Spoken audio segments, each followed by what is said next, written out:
All right, I'm live. Let me get live on Instagram, on Insta, and we'll dive right into today's topic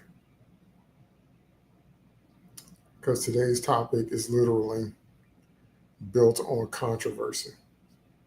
ah, ah, ah. So, those of you that are new to my channel and new to my live broadcast, every Friday at 10 o'clock a.m., I do what I call a weekly comics chat. And what I do is I talk about whatever story or stories. There's Kenneth. Good morning, Kenneth. I see you. Good to see you. I talk about whatever story or stories caught my attention for the week. Now, I can't talk about everything that happens in comicdom because it's too much. It's too much now between the books and the games and the TV shows and the animation and the movies. Just too much. So on the one hand, we have so much comic book superhero based content. We kind of have too much, and we have too much poor quality. So I can't cover everything. So each week I pick a topic that caught my eye for the week. Each week I pick a topic that I think is relevant. And each week I pick a topic that I'm interested in talking about. Because I'm not going to be droning on and on about stuff that just doesn't interest me. Okay. So, having said that, what we're going to talk about today is cancel culture. Cancel culture. Really? What we're going to talk about today is cancel culture. Because it is prevalent. It is everywhere. It is affecting our lives now. And so much of it has resurfaced in this week. So the first thing I want to do is talk about where does it come from? Now, what I also want to say here is depending on your age and what generation you're from, you have a different jumping on point. That is not good or bad. That is just true.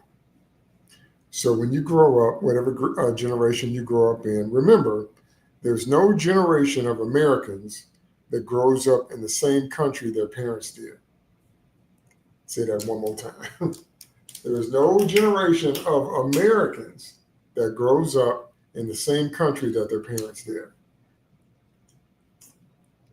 Each generation in America comes and came and continues to come massive changes. You can take it back to the 1800s. You can take it back to the 1900s, 20th century for sure. But there is no generation of Americans that grows up in the same country their parents grew up in. So that means whatever you grew up with is your normal. Some of the things that people consider now, if you took them to your grandmother, she would be like, what? Okay, if your grandmother's still alive, some of the things she sees the kids doing now are just kind of unthinkable. Okay? And that all has to do with your frame of reference. And your frame of reference has to do with your jumping on point. So in other words, when did something become salient to you? When was your first experience with something? When did you get involved with something? And what sticks out in your mind about those early experiences and about that involvement and what you think it is? Okay? So I was there when cancel culture got started. I was there when it first hit. And cancel culture did not start out as cancel culture. What it started out as was political correctness. Political correctness. And when they said political correctness, they always did the air quotes. Political correctness. Okay? Political correctness, like so many things that people do, started out with good intent, and then it blew up into something else. Now, I must interject at this point. This is always my attitude about the Jurassic Park movies. This is always my attitude about shark movies. This is always my attitude about anything that's bigger than you, faster than you, stronger than you, and carnivorous. I will give you that first time if you didn't know it was there. I'll give you the first Jurassic Park movie. The first person that dies in Jaws, I give you that because you didn't know it was there. Everybody after that, everybody after the first Jurassic Park movie knew they was going to an island full of dinosaurs. And they thought they was going to fight dinosaurs off with no armor, short sleeves, and just maybe high-powered rifles. Okay? Just no military armament anywhere. Everybody, once the shark kills that first person, then everybody knows these are shark-infested waters. Okay? So I'll cut Jaws some slack and that the mayor tried to keep that on the low. But eventually the word's going to get out. Everybody after that. Okay? So I'm trying to demonstrate to you that for some reason I still can't understand. People don't understand that however it is something starts out, it's not going to stay there. It's going to evolve. It's going to change. It's going to expand. It's going to mutate because that is the nature of life itself. So why that is a surprise to people when people are trying to sell you something, they're trying to freeze frame something in time and say, look at this, look at this, look at this, look at this. Okay, that's what Skynet is about in the Terminator series. We created artificial intelligence. We put it in charge of our defense systems. It concluded that humans were actually the problem. Blew up most of the world, and we had to create a human resistance to fight back. Exact same plot of The Matrix. Created AI. They decided humans are the problem, decided to blow up the world and take over. We had to create a human resistance to fight back. So these sci-fi plots are reflective of actual life. So when you start something and everybody jumps on board because it's the new thing or it's the latest thing, or you think it's the thing to do, you're trying to freeze frame it in time. It ain't gonna stay there. That amazes me how people don't understand that or don't want to understand that. One of the two. So cancel culture started out as political correctness. Political correctness started out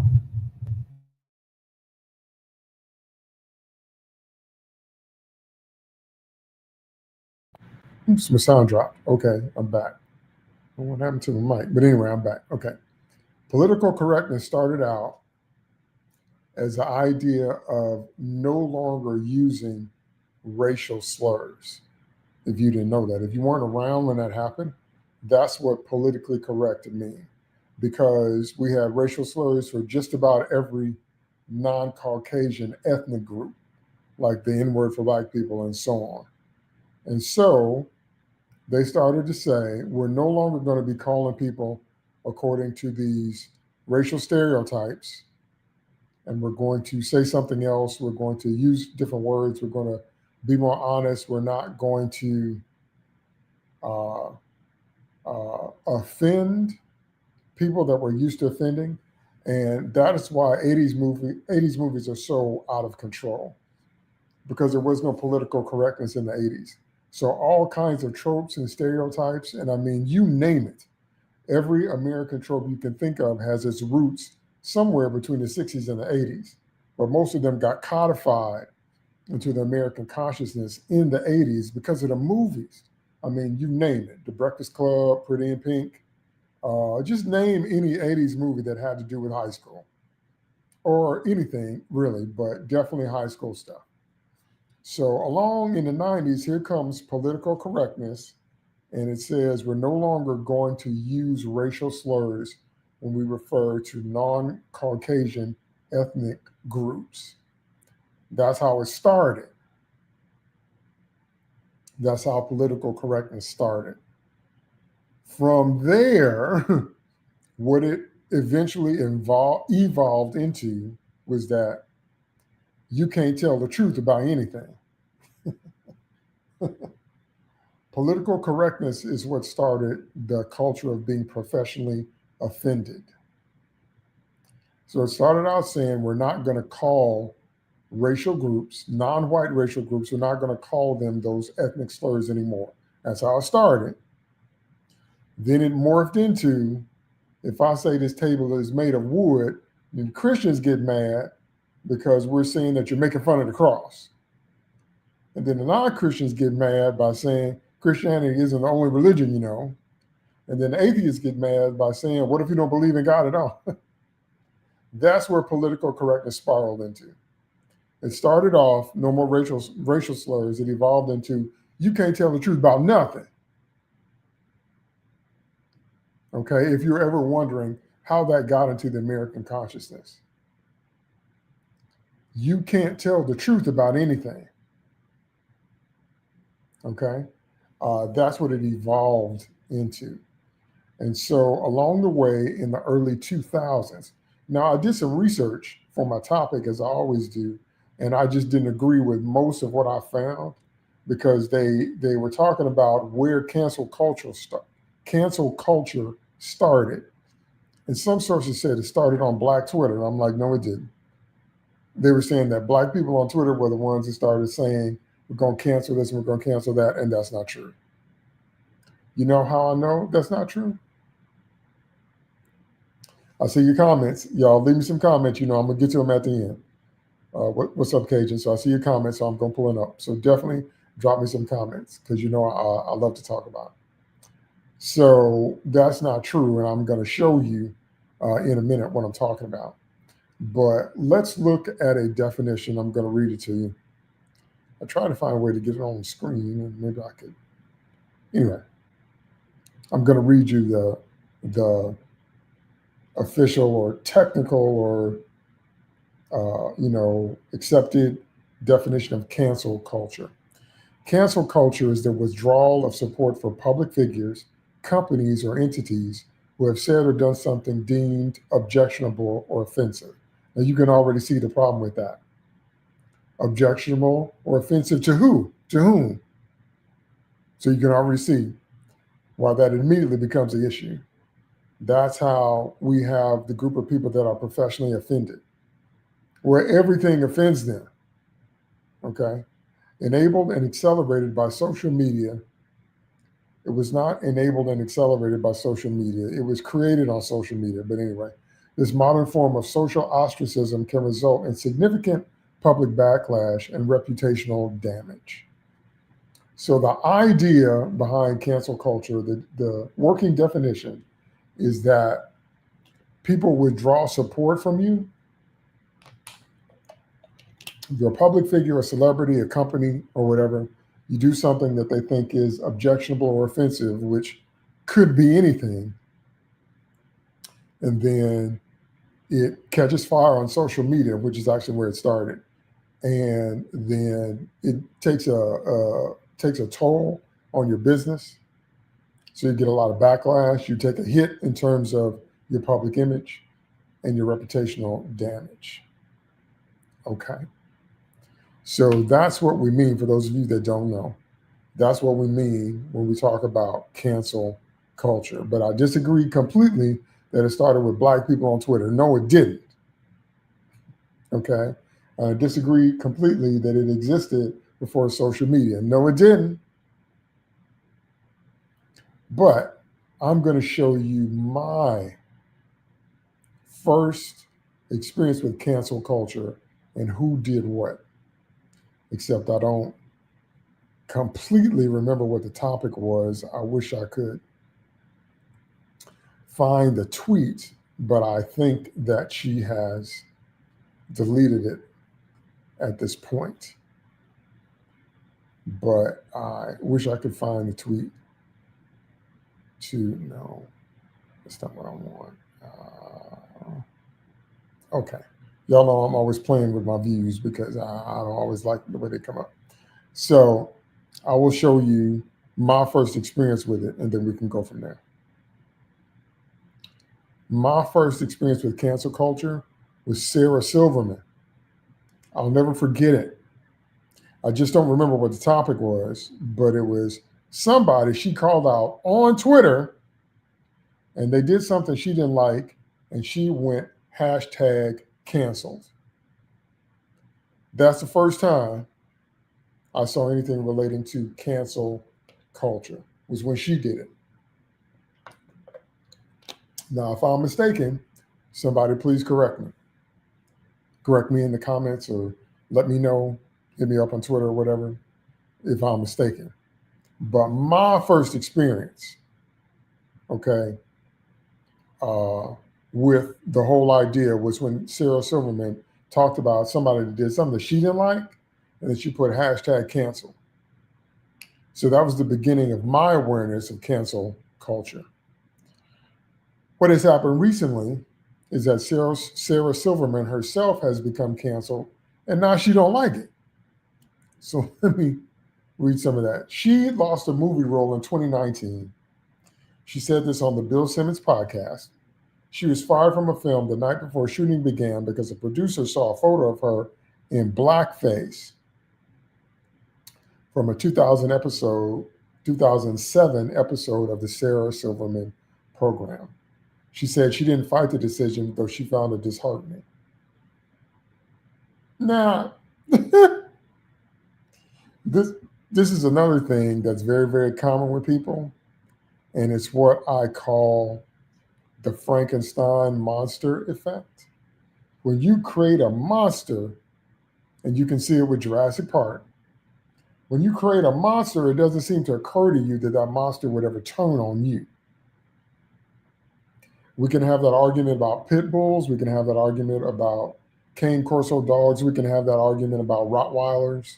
We can have that same argument because some people just, love pitties and they say they're the gentlest dogs and they have a bad rep. And some people have lost their life because their dogs turn on them and their children. But in science fiction and in fantasy, it never ceases to amaze me, and it never fails, that those that create monsters are surprised that the monster can turn on you. So Sarah Silverman called somebody out, and that's another name for cancel culture. It was also called out culture. She called somebody out because of something wrong that they did and put cancel. And then later on, when somebody found a photo of her blackface that she did in 2007, she lost a movie role. So karmic retribution, karmic boomeranging, the way you measure it out, that's actually the law of God, but I'm not trying to get metaphysical in this broadcast, but the law of God is the way you measure it out is the way it's coming back. The law of God is as you sow, so you reap. The law of God is with the same standard, measurement, whatever that you judge other people, you're going to be judged with it. That is the law of God. Okay? So Sarah apologized and she said she was ignorant to think she could do something like that. And she's repeatedly said that she's no longer that person and she cringes at her past work. You know who else did that? To bring it to another platform. You know who else did that? Jenna Marbles. Let me pull up a picture of Jenna if you don't know who she is. Jenna Marbles is one of the earliest YouTubers. She's one of the OG YouTubers, and her channel was huge. When I say huge, I mean huge. Her channel was huge. She got all these views, got all these hits, and she just did crazy stuff. She just did really, really, really crazy stuff. Okay, there's Jenna right there. So she just did really, really crazy stuff. She had stuff to do with dyeing her hair, having her boyfriend do her hair, stuff with her dog, cosplay, cracking jokes. She was just really funny. It was really like her videos were like a short string of comedy sketches.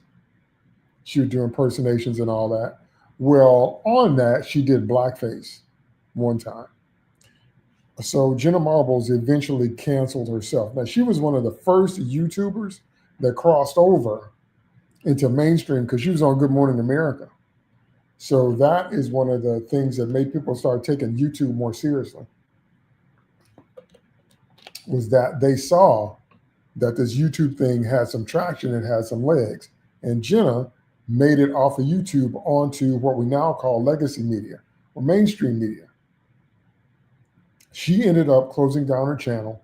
I don't know if she's ever come back. I think she might have come back some other places, but her main channel, the thing that made her popular, she ended up closing that down. I think it's still up, but she doesn't post any new stuff, but I'm not sure.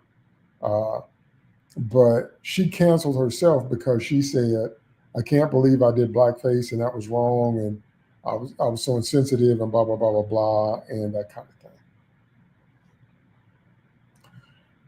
So this is what I mean when I say that this thing has been a part of what we're in for a while, but it was social media that got it going. Okay, so some of the critiques that Sarah Silverman had for cancel culture, which she helped start, that's the point I'm trying to make here. She helped start that.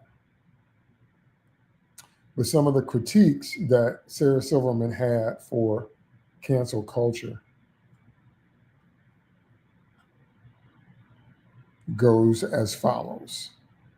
And I'm definitely going to get to your comments. Keep your comments coming. She said it didn't offer any path to redemption. And she said that the current atmosphere offers no clear path for people to learn from mistakes and seek forgiveness. Really? Because when people are trying to cancel others, they don't seem to care about stuff like that. They don't seem to care about a path for redemption when you're trying to cancel somebody else. That just amazes me. Okay? She argues that when canceled individuals are banished, they will simply find acceptance elsewhere, often in extremist online communities, rather than with other political groups. And in other news, water is wet. Everybody wants to belong to something. Everybody wants to belong to somebody. But when you cancel people, then what did you think was going to happen? Okay? Unintended consequences. In a 2020 appearance on The View, Sarah Silverman stated that the unforgiving nature of cancel culture, which she started, can create a mob mentality that disproportionately punishes people for old, sometimes minor transgressions. She noticed that a focus on celebrities can also distract from the devastating effects on working class people who lose their jobs. See, all this stuff, all these chickens are coming home to roost now. That's why I explained to you that when people do something, they're trying to freeze frame it in time, because you're not thinking about the potential ramifications of where this thing could go. So now one of the architects of cancel culture is complaining. Says it creates a mob mentality. Really? Disproportionately punishes people for old, sometimes minor transgressions. Really? I heard Bishop T.D. Jakes say one time, if you go back far enough on social media, if you go back far enough in anybody's past, you're going to find mistakes, because of course you will. You're going to find people saying, especially public figures, you're going to find people saying things they shouldn't have said or things that they could have said better. Of course you will. But Sarah Silverman, who helped create the mob mentality behind cancel culture, is now talking about how, mob mentality doesn't give you a path to redemption and you get punished disproportionately. So in other words, I said this one thing 10 years ago, and now they're going to take away my livelihood. Now I can't find work because of this one thing I said 10 years ago. Okay. Sarah Silverman also said that comedy has become a dangerous place. Dave Chappelle said that. Cat Williams said that. A lot of other comedians said that now, and a lot of them just don't care. A lot of them just say comedy is comedy, and comedy has to do with making fun of people and making fun of, contemporary situations or whatever. But the bottom line is that if you're going to have true comedy, that's going to step on some toes. So that's what I meant when I said you have to go back to the 80s where people didn't care about stuff like that. Because all the stereotypes, all the tropes, everything is in 80s stuff. It's in the 90s where that changed, if you weren't alive then. Okay? So So Sarah also says that the urge to call out transgressions has been weaponized, becoming more about performative righteousness than creating positive change. Does she mean virtue signaling? Is that what she means? Like what she was doing? When she called out whoever it is that she called out? Is that what she means? You reap what you sow. You don't reap what you feel, and you don't reap what you want. You reap what you sow. The way you measure it out is the way it's coming back. Okay? Now, why is all that important? Because one of the biggest stories this week is this one right here. One of the biggest stories this week is the firing or suspension of Jimmy Kimmel. I mean, this is still on fire on Twitter. Because if you don't know, but I mean, there's no way you can be online and not have heard of what the story is. Basically, just like so many people, since Charlie Kirk was shot, Jimmy Kimmel had some comments about it, and he went after Trump supporters, and they're trying to blame it on a particular group. When that incident first happened, they said it was a person of color, said it was a black person, and then a lot of people started trying to assign different groups to blame and all that different kind of stuff. And so Kimmel doubled down, saying many in Trump's camp, MAGA land, are trying to capitalize on the murder of Charlie Kirk and blah, blah, blah, blah. So the FCC got involved, and they said they were going to pull some of the licenses. And then Nexstar, the station group, which airs Jimmy Kimmel, said they wouldn't air the show. And then ABC got involved, and they don't want to risk their local broadcast. And so it kind of became a domino effect. And so in this article, a veteran television news producer who is not employed by ABC told CNN, there's no more terrifying circumstance for a broadcast entity than the threat of an FCC fine or worse, that the agency could move to revoke the station's broadcast licenses. So that's their bread and butter. That's how they make their money. That's how they do what they do. So you don't want to be taken off the air, if at all possible. So that's been the biggest story this week about what happened with Jimmy Kimmel. Now, some people said Jimmy Kimmel was fired, which wasn't true. Some people say Jimmy Kimmel was canceled, which isn't true. Some say that Jimmy Kimmel was suspended, which is actually the truth. So they pulled his show off the air temporarily, and now they're trying to figure out how to bring it back. Part of the thing they're arguing about is that Jimmy Kimmel does not agree with how to bring it back. Because, okay, so Disney executives had conversations with Kimmel about taking down the temperature of his monologue. And then Bob Iger and Dana Walden got involved to preempt the show. And then basically Kimmel said he doesn't want to take down the temperature. He said that he doesn't want to tone it down. He still wants to keep saying what he's been saying. Said Disney's hopeful there's a path to bring him back, so he's not canceled. Okay. After 2 decades at ABC, I'm now looking forward to 3 years of what they call quiet quitting. Okay. So in other words, Kimmel is saying that he knows the clock is ticking on him now, and he's not willing to tone it down and come back. So he knows since that's the case, then it's just a matter of time before they find another reason to take him off the air. And also what happened this week is that The View has been under that same scrutiny that they've been thinking about, because The View also has very, very, very, very, very strong opinions. And most of them are heavily political, and most of them are heavily politically slanted in one direction. So now they're talking about, are they going to continue to do that too, in terms of The View? But what I want to talk to you about, as I get ready to look into your comments, what I want to talk to you about is people in our world, people in the sci-fi and fantasy world, and I'm not going to talk about everybody because there's too many people, but I want to talk about some particular people in our world that have actually experienced this kind of thing. And I want to talk about some of my issues with it. First thing I want to talk about is this guy, Chris Hardwick. Chris Hardwick, many, many years ago, I'll never forget it.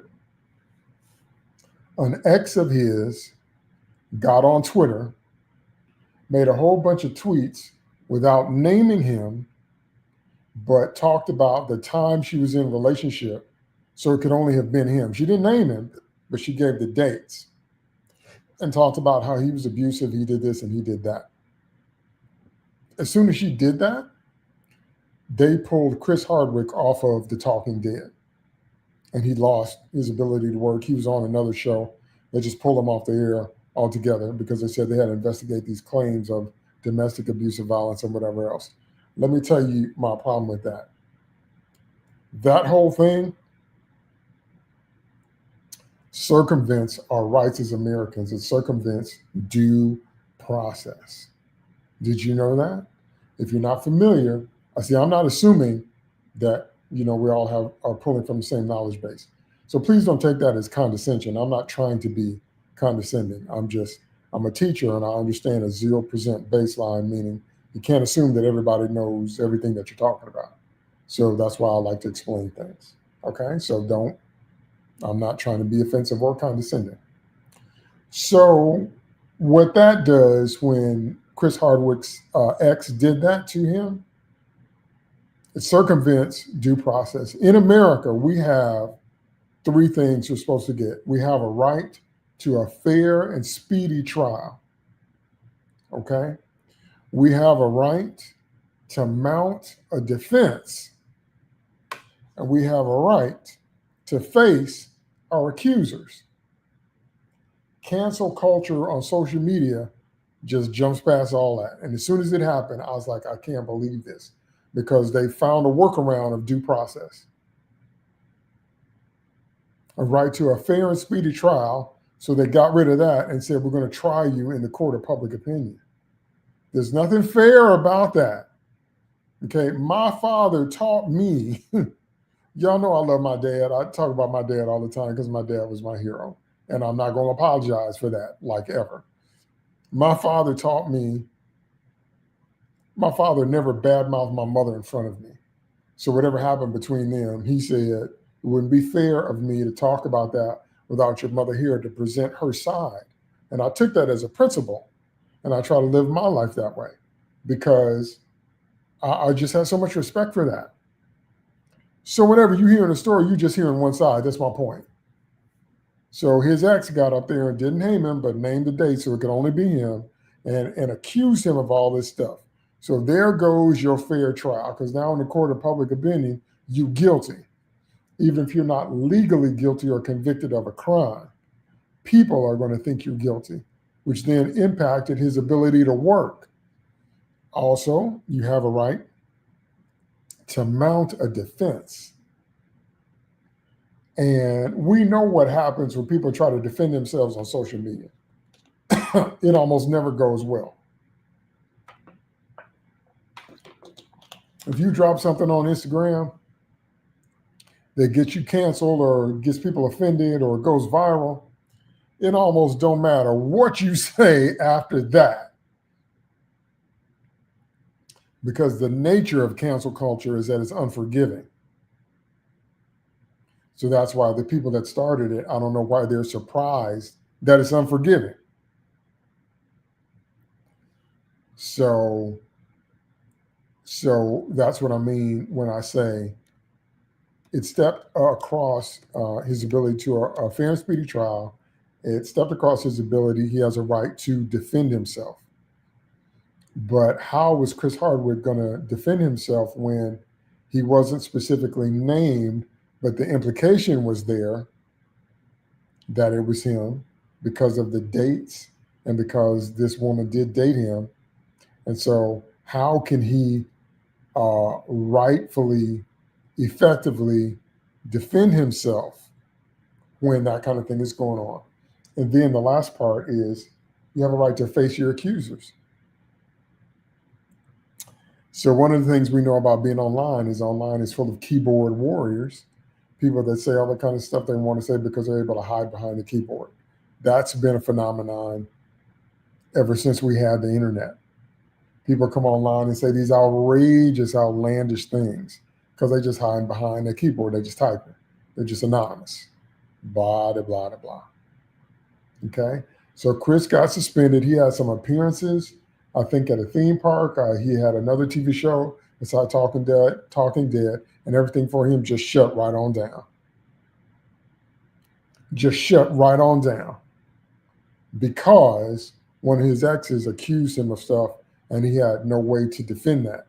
And if he had spoken up, so he did eventually speak up, but the damage is done by then. You done lost work, you done lost time, and now your reputation is damaged. That circumvents due process that all Americans have a right to a fair and speedy trial, a right to mount a defense, and a right to face your accusers. Cancel culture on social media, just jump past all that. Now we're going to talk about the big kahuna. Because Simone Biles put her foot in it too, but she's not a sci-fi fantasy person. I just want to throw that out. Simone Biles did that too. If you're not familiar with what Simone Biles did, she was talking about basically transgender athletes in sports, but she went after Riley Gaines, and so they had that whole thing. They had a back and forth, and the backlash against Simone was so strong until she just closed out her Twitter account and decided to move on, okay, because of what she had said. Okay, but again, we're going to go back to our world, and by our world, I mean sci-fi and fantasy, and we're going to go to the big kahuna, and that's this man right here. Now, when I say the big kahuna, I know we can also talk about Harvey Weinstein. He's more a movie mogul. And, Lord, I can't wait to get these comments. Yes, we're going to talk about all that, y'all. Keep them coming. We're going to talk about that. But this right here is the guy I want to talk about now. That is Joss Whedon, if you don't know who that is. That's creator of Buffy the Vampire Slayer, creator of Angel, creator of Firefly, creator of Dollhouse, director of the first Avengers, and director of second Avengers Age of Ultron. So, and also, what's that one? I didn't watch it. Anyway, there's a whole bunch of stuff he did. He did a Shakespeare thing. So there's a lot of content that we can put out. So he started off on the Roseanne show writing dialogue for a Roseanne bar. So all of us in sci-fi and geek world know Joss Whedon or know some of his work, okay, because that's the power, that's the impact that he had. Firefly still has that undying, loyal fan base, okay? But what happened with Whedon was the same thing that happened with Chris Hardwick, and it happened in more than one way. So the first thing that happened with Whedon was his ex-wife got on social media and talked about how he'd been unfaithful to her and how he'd been cheating on her, and he did this and he did this and he did that. Once again, that completely takes away any sense of due process, because now they're saying the accusations are the same as guilt. That if somebody said you did it, that's the same as you actually did it. So basically, their private relationship or whatever was going on in their marriage got put on blast. Okay. Next up, Charisma Carpenter got out there and started talking about what went on with her and Joss. Then Michelle Trachtenberg got out there and talked about what went on with her and Joss. And then Sarah Michelle Gellar, her words were, she'd be proud to be forever associated with Buffy, but she did not want to forever be associated with the name of Joss Whedon. And then the final blow was when Joss did Justice League. Then Ray, God plays Cyborg, got out on social media and also accused Whedon and others of being racist and being a tyrant on set and not giving them, the right screen time and cutting the movie together in a way that cut out most of, Cyborg's parts and all that. And that was pretty much the straw that broke the camel's back for Joss Whedon, and he has now just kind of disappeared. So some of the stuff that he did, he admitted to, and some of the stuff he said he didn't do, and some stuff he said was maybe an exaggeration or maybe overblown or maybe misconcerted or misrepresented or misconstrued. In any case, whatever the spectrum of truth on the events, once he got canceled, once it got on social media, once it became a thing and he started to get backlash, it has now completely taken away his ability to work. So I'm not here to talk about whether I think he deserves that or not. I'm not here to talk about what he did and didn't do, because different cast members had different reports. So the people that seemed to have the most problem with him were the people on the set of Buffy. It didn't seem like people on the set of Angel had the same problems, except for charisma. And then I didn't hear anything about Dollhouse, and I didn't hear anything about Firefly. Now, I could be wrong, correct me if I'm wrong. But so some of the stuff Joss Whedon copped to, some of the stuff he said didn't go down like they said. Some of the stuff he said was just outright lies, but his name is mud now. His name is mud in our circles.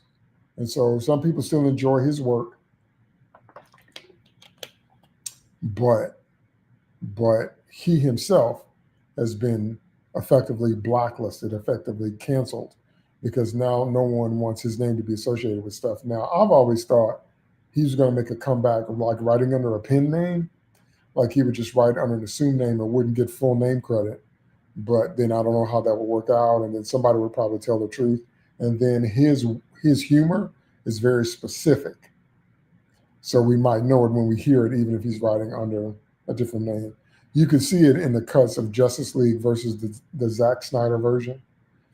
When they did Justice League, or they call it Justice League, the humor in there is very Joss Whedon humor. Same kind of humor that's in Age of Ultron.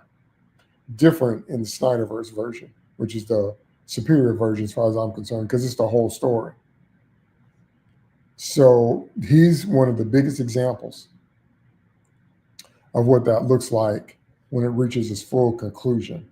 And once again, I'm not here to talk about the veracity of the claims or not. I'm here to talk about the effect the cancel culture has had on sci-fi and fantasy spaces, his career in particular being one of the main examples. I don't know if he can ever come back. I don't know. I don't know. I don't know. Because this thing is so fickle. And somebody in the comments is talking about double standards. I'm gonna pull that comment up in a minute. This thing is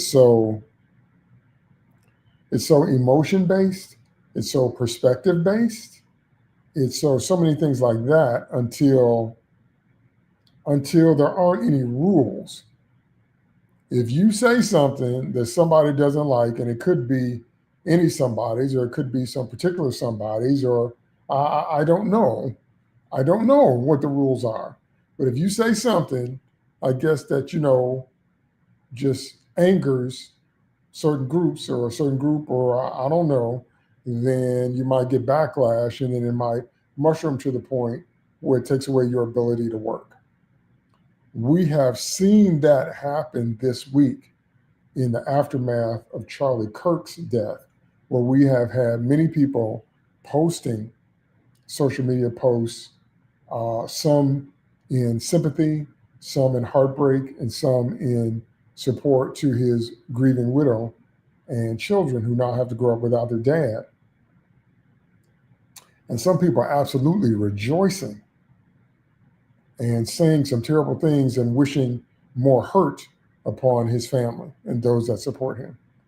So it's had a very polarizing effect, Charlie Kirk's death has. And so we have now seen this bleed over into non-celebrity situations, where now we have regular working people posting their opinions on social media and getting fired for it.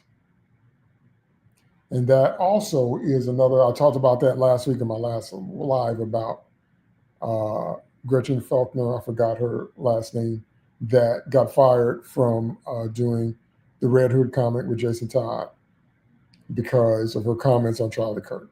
So it's moved away from just affecting celebrities and everything. Is now it's moved into, it's seeped into every area. Now it's affecting regular folks, this whole thing. And like I said, from my point of view, the whole thing is so emotion based and it's so fickle and it's so, who can we not offend this week ish, until like so many things, I don't know what the rules are. So I just know what's happening in the week. So, like I said, my opinion, I already gave it to you. My opinion is I don't like anything that takes away due process. That's one of the benefits we have as Americans. You're supposed to be able to have due process. You're supposed to be able to defend yourself. Accusations are not proof. Accusations are not conclusions of guilt. You're supposed to be able to defend yourself. You're supposed to be able to face your accusers. You're supposed to be able to have a fair and speedy trial. You're supposed to be able to get tried based on the evidence, get tried based on the facts. You get charged with certain crimes, and you have an opportunity to mount a defense against those crimes. And you can be found guilty by a judge or found guilty by a jury of your peers, but you have a chance to answer the charges, as opposed to now you say something somebody don't like, and all of a sudden you lose your job and you can't work no more. Mark my words. I mean, it's already happening. So I'm not the first to say this, but mark my words. Going to be a whole lot of lawsuits you see popping up in the next couple of months. Whole lot of lawsuits, because people are going to cite everything I just said, that they didn't get any due process, which is the right of every American. That they didn't get due process. They just got dismissed. And then the companies are going to argue we have the right to terminate any employee we want if you don't meet the standards of our company, which is also true. So it's going to be very interesting to see how all this plays out, because it didn't got in the public arena now. It's affecting regular folks now. So it's going to be a whole bunch of lawsuits. Count on it. Count on it. Going to be a whole bunch of lawsuits springing up before this year is out. Okay? And like I said, my take on all of it is I'm not here to talk about what people did or didn't do or did or didn't say, or if they said it and they put it on social media, that's their choice. What I'm talking about today is the impact that cancel culture has had. Because you can't say anything that doesn't offend somebody. You can't say anything. Somebody mad at me on Twitter every day. Some people create sock accounts just to come troll me. I'm like, whatever. And I know I'm not the only person they do that to. So I'm not saying that. I'm just saying you can't say anything that don't offend somebody nowadays. You literally can't say anything. If you say the grass is green, why does it have to be green? So, I mean, that's where we are now. Okay. So, having said all that, let me get to some of your comments, because I'm really loving these comments. Katie said, what's happened to if you ain't got nothing nice to say, don't say anything. You would have to be raised before the 90s to even know that phrase. That's a principle, that's an axiom. It's old school. Old school, before the 90s, we were raised in such a way to where that was the standard, where people at least tried to be polite and courteous in public. But you got to remember, that's before the internet. When the internet came out, then people now got a chance to say whatever they want to say, and they could say it more anonymously than ever before. So all that went away. Okay. People need to realize that everybody's not going to always see eye to eye. They need to realize that, but they won't. I had to accept, like some people have to accept. Some people do what they do because they like to argue. Some people do what they do because they like to argue. They want to fight. They're not trying to reach a conclusion. They're not trying to have a civil discussion. I wish I could show you some of the flame wars I've gotten in on Twitter because they're not trying to have a conversation. And okay. And there's nothing that you just got to know what fight is worth the time. So pick your battles. Yes, you do have to pick your battles. I'm not arguing with people that just want to argue. All the people I talk to on Twitter, especially on a regular basis, we're discussing different perspectives on some type of sci-fi or fantasy-based media, most often superheroes, because that's my jam. Okay, but I talk about other stuff, but I'm not wasting my time with people that are arguing just to argue. Okay, because there's been these big long threads and these big long fights, and then people get into insults and they start getting profanity, they start cussing, all that. I don't do all that. Okay, because I'm a believer in Christ, so I don't do all that. So, but they start getting into all this stuff, and it ain't worth all that. Okay, if you don't like what I got to say, if you don't like the show, you don't like whatever, you can enjoy it or not enjoy it, or agree or not agree. But we don't have to get all into that kind of no, I ain't doing all that. Okay. So Silverman just mad she didn't get the praises Amy Schumer. Maybe so. Maybe so. I don't know. Maybe so. From what I remember about Sarah is that she made it a point to lash out, even in her stand-up comedy. That is correct. I remember that as well. She did make a point. See, that was when it was still called call-out culture. She did make a point. Now, depending on how you do it, because most comedians do that. Do you know why most comedians do that? Most comedians do that because real life is funnier than anything you can make up. Like, if you didn't know that, if you never thought about it that way, real life is funny, way funnier than anything you could ever make up. Okay? So when you have people that are really, really good at comedy, they're just pointing stuff out that happens in real life. They're just saying it. They know how to frame it to make it humorous, but life is funnier than made up stuff. Okay? Ken says, I used to go to a lot of stand-up. There's a shift instead of finding humor in things.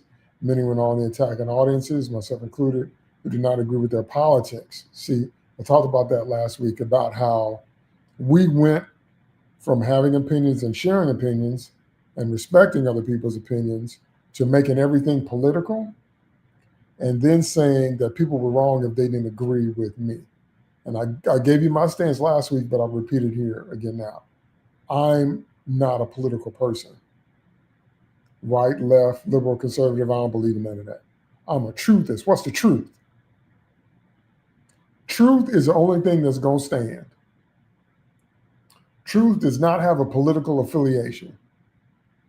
Truth was around before there was an America. Our country's now 300 years old. What's the truth is what I want to know. So I'm not political at all. Okay? Because the truth is what matters. But we have since been in this vein of everything being political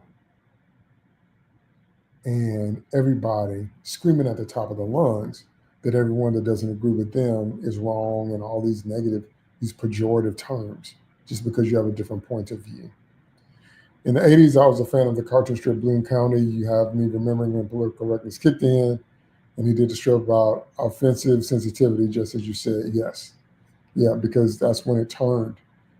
It was in the 90s, because all up until the 80s, people were, like I said, just watch any movie that's set in the 80s. You'll see what I mean. Molly Ringwald recently said something I disagreed with. She said that you couldn't remake The Breakfast Club today because everybody in it is white. And I said on Twitter, I said, you're not being racist when you talk about the experiences that you had. So he was talking about the North Shore of Chicago And the specific cities we're talking about are primarily Caucasian cities. So if you went to one of the high schools on the North Shore of Chicago, then most of the people there were Caucasian, at least back in the day. So if you're talking about a world that you grew up in and memories that you had, that's not racism. Now we have this need, and I love it, this criticism against the Wheel of Time. The Wheel of Time has as many different ethnic groups as they can in the same village, which would not realistically happen. Genetically, we wouldn't have a point to where we have all these different ethnic and racial groups in the same village. That actually would not happen, especially over time. And where people from all the way on the other side of the world would breed in and all that. And, but now the Wheel of Time is just a microcosm of everything that has to happen now, to where now when we have a cast, it's got to be a multicolored, multi-ethnic, multi-flavor cast now. And I'm like, that's not reflective of every situation in the world. But now you get called racist, sexist, misogynist, some type of phobe if you don't do that, which is ridiculous. We live in a world of double standards. So Trump can run off with the mouth about how he feels in the moment, and fact checks were asking about the Capitol being stormed. So a world of double standards. So this is one of the biggest issues people have with this whole cancel culture thing. Because what I've noticed is that it is double standardy in the sense of, I mean, it's just so immature. It gets on my nerves. It's double standardy in the sense of you get mad at people for doing the same thing you're doing. If people have their opinions on, like, one of my biggest issues this year has been with the Superman movie, because I can't stand that movie. I can't stand no parts of that movie. The only good thing in that movie to me is Lois Lane. I think Brosnahan did a good Lois, and Mr. Terrific is good too. But overall, I can't stand that movie. I can't stand it, and a lot of people love it. So I get in Twitter discussions all the time about that. That's cool. I'm cool if you love it. I don't begrudge you loving it. I don't think that I'm not calling you names because you like something that I didn't like. I'm just telling you what I think. You don't have to think what I think. So to me, when people get into the cancel culture thing and when they get into the political part, then they end up getting mad at people for doing the same thing they doing, which is just hilarious to me. So when you and your group do it, it's okay, it's fine. When somebody of another group does it, then all of a sudden it's wrong. That has always amazed me. So,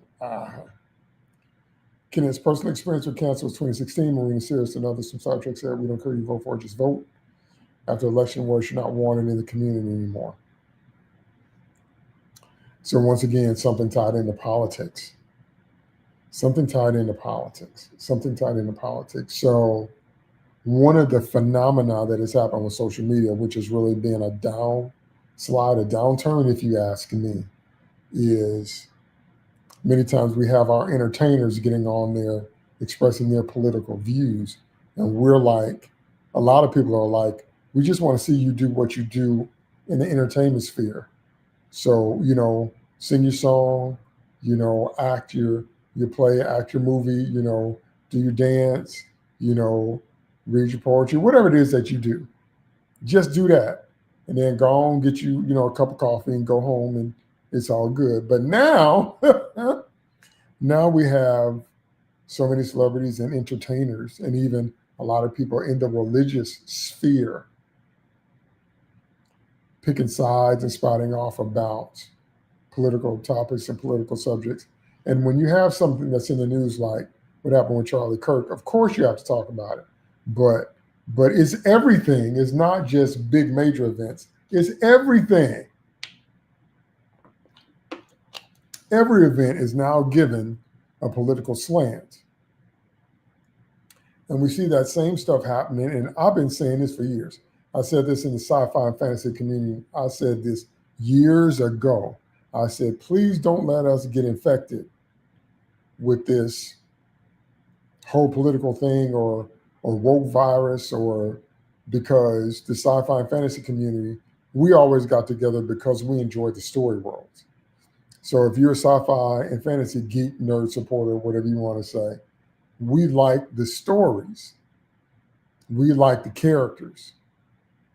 Like Star Wars, Star Trek, Firefly, Terminator. We like the movies. We like the characters. We like the story world. So we always got together because we love to talk about stuff like that.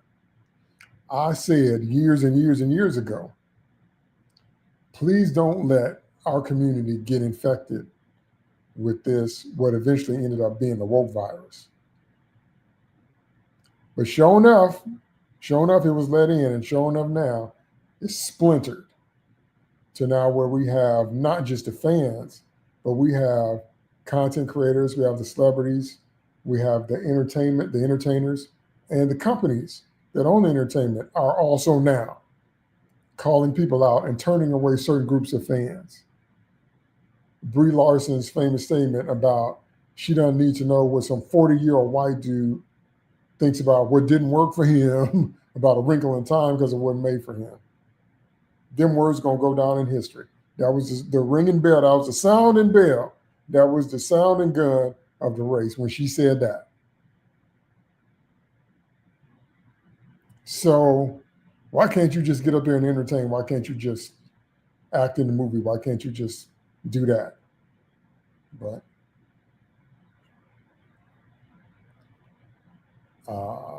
putting all this into play as we speak.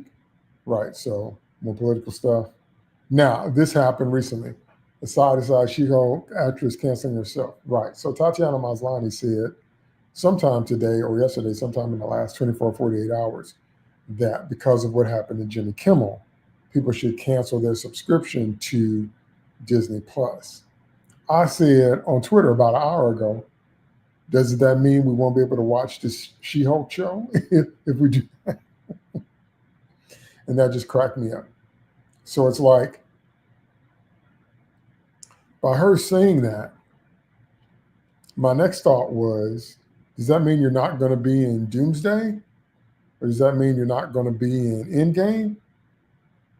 Because if you tell people to cancel their subscription, then when that stuff comes on streaming, they're not going to be able to watch it if they don't have that subscription, according to you.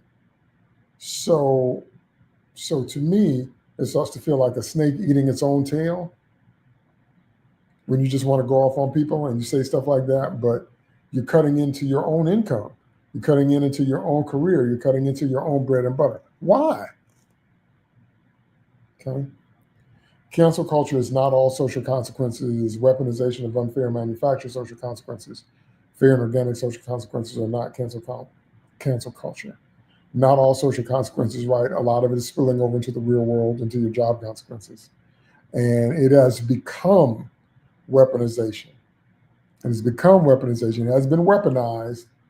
It has been weaponized to unfair manufactured social consequences. So to where now something you say can take away your right to work. So now you've messed up your ability to make a living because of a political view or something that you stated or something that you stated poorly, or maybe even somebody took a video of you doing something that people didn't like. Okay. Eric says, I think we have a lack of objectively moral center going on. This is very, very true. That's what I mean when I say that there aren't really any rules. It's just emotion-based. And it's just who's going to be angry this week. And so it's like, there's nothing you can say. Eventually, this is going to bleed into some form of formal censorship. And I know that people aren't going to like that either, because Americans keep screaming about free speech.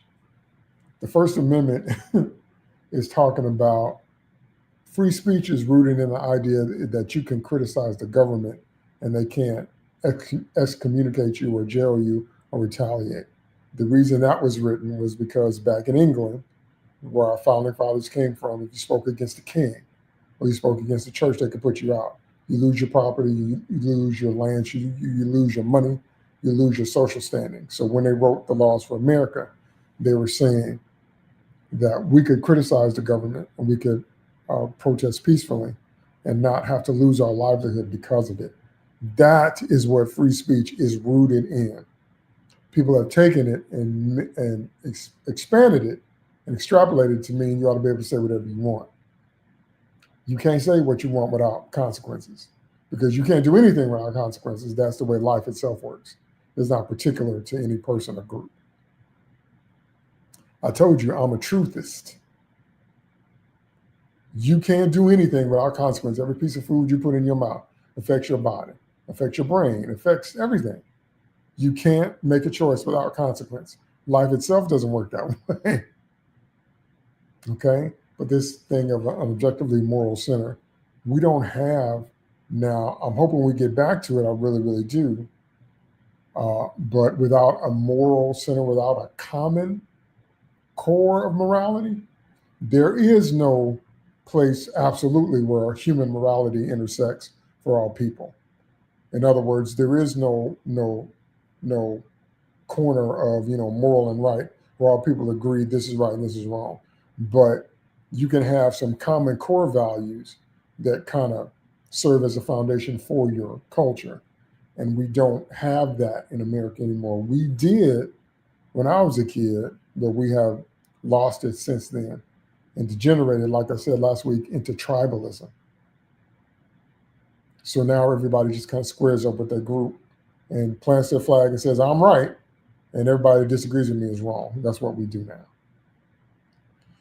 You can believe that Johnny Depp getting fired over false accusations was unfair cancel culture, but that Ezra Miller getting blacklisted for child trafficking was fair and not cancel culture. So once again, two different situations where Johnny Depp had two different trials. He had one in the UK and one here.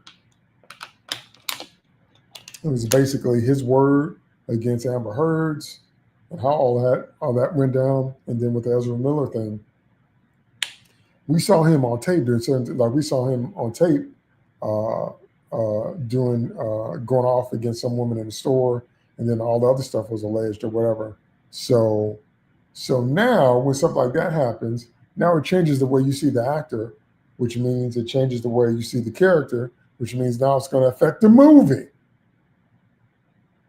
Who else did that happen to this week? That happened to Stephen King. Stephen King, the horror novelist, a lot of his works have been turned into movies. He made a comment about Charlie Kirk's death, and then he has a movie out now. I think it's called The Long Walk, and that movie tanked because he got a lot of backlash because of what he said. So now what I'm trying to get you to see is how all this stuff has began to bleed together. And I don't think it's made us better as a result.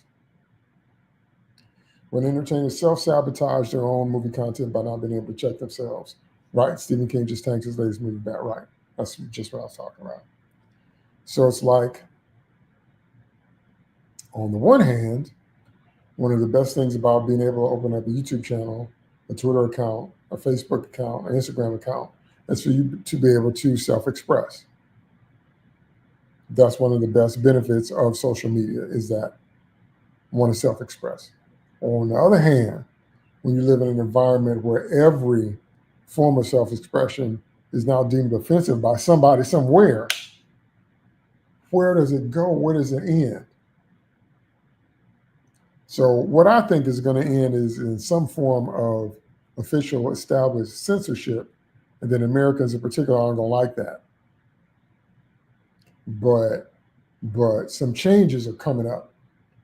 Life is not going to continue the way it did. So remember September 11th, 2001. If you were alive and you can remember it, the world changed when the World Trade Center got hit.